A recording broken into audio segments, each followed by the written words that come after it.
මාගේ ස්වාමී වූ භාග්‍යවතුන් වහන්සේ මම යශෝධරා වෙමි. රාහුල මාතාව වෙමි. මේ වනාහි මා ඔබ වහන්සේ බැහැ දකින්නට එන අවසාන ගමනයි. රජගහ නුවරට පැමිණ ඔබ වහන්සේගෙන් අවසරගෙන මම අද පිරිනිවන් පාන්නෙමි. මේ යන ගමනේදී මම මගේ යට ගියාවද මෙනෙහි කරන්නෙමි. අපගේ සංසාර ගමන ඇරඹුණේ දීපංකර පුතුන් දවස රම්‍යවතී නම් නගරයේදීය.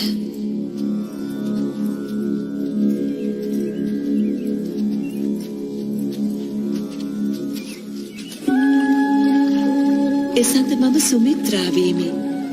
දීපංකර බුදුන්ගේ ගේ වසද්දී භාර්යාව වූ පදුමාවන්ද උස බක්කන්ද නම් වූ ඔවුන්ගේ පුතණුවන්ද දැක යම් කෙනෙකුන් බුදුවන ජාතියෙහි මමද ඔවුන්ට භාර්යාව වෙම්මැයි ප්‍රාර්ථනා කොට ගිහිගෙයින් නික්මුණෙමි. මා අද මේ මානෙල් අටමිට නෙලන්නේ දීපංකර බුදුන් පුතා ඒ ප්‍රාර්ථනය කිරීමටයි.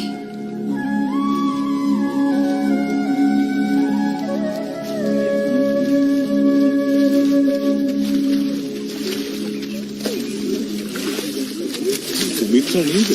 මල්මිටුකුන් නෙලාගෙන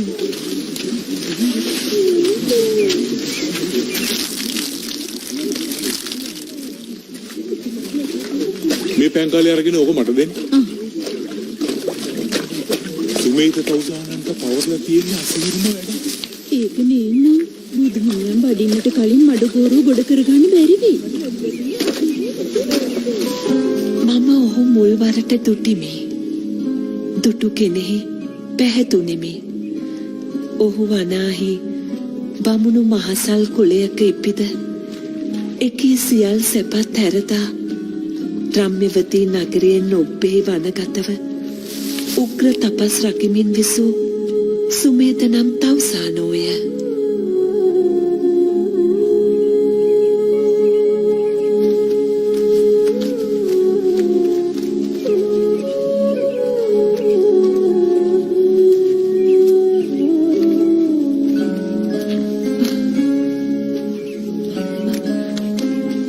බුදුහිමියන් වඩිනවා.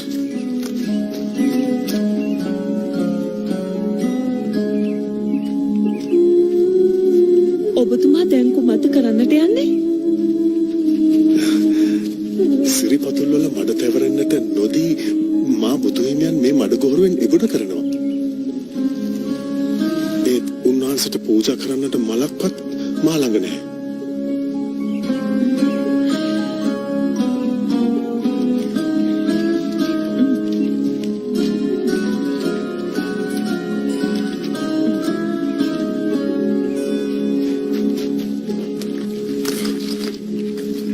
ස්වාමීනි වඩිනු මැනවි.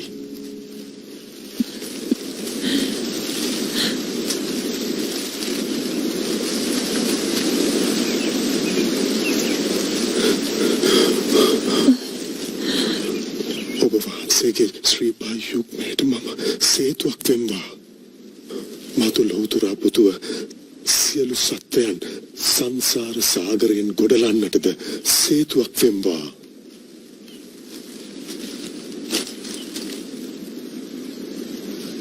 මහණෙනි, මට ජීවිතය පුදාහොත් මේ ධානලාභී තපස්සී පුරුෂයා දස පාරමිතා පුරා සාරා සංඛ්‍ය කල්පලක්ෂයකින් මතු ගෞතම නම් බුදු වන්නේය.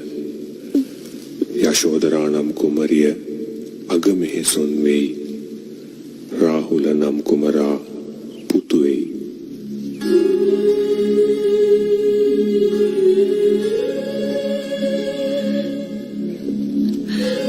යශෝදරා මම වෙම්වා. ඒ රාහුල මාතාව මම වෙම්වා. පාරමිතා පූර්ණයට අනුබල දෙමින් බුද්ධත්වයේ දක්වා ආත්මයක් පාසා සංසාරය ඇවිද යන්නට විවරණ ලබම්වා. පින්වතිය, ඔබගේ ප්‍රාර්ථනයද ඉෂ්ට සිද්ධ වන්නේය.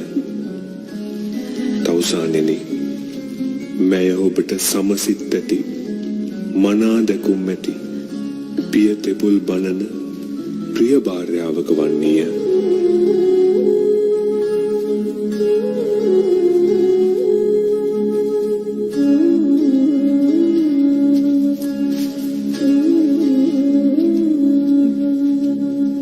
මම ඔබ සමග සංසාරයේ සැරිසරන්නම්. සෑම ආත්මයකම ඔබගේ ස්වාමි පුරුෂයා වෙන්නම්. ඒත් මා බුද්ධත්වයේ ප්‍රාර්ථනා කරන තැනැත්තෙක්.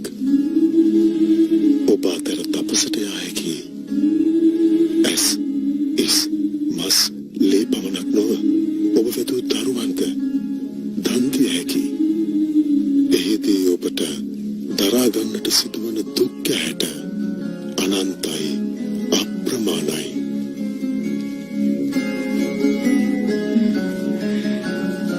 මම මේ සියලු දුක් ගැහැට දරා ගන්නම්. ඔබගේ බුද්ධත්වයේ සෙවණැල්ල වෙන්නම්.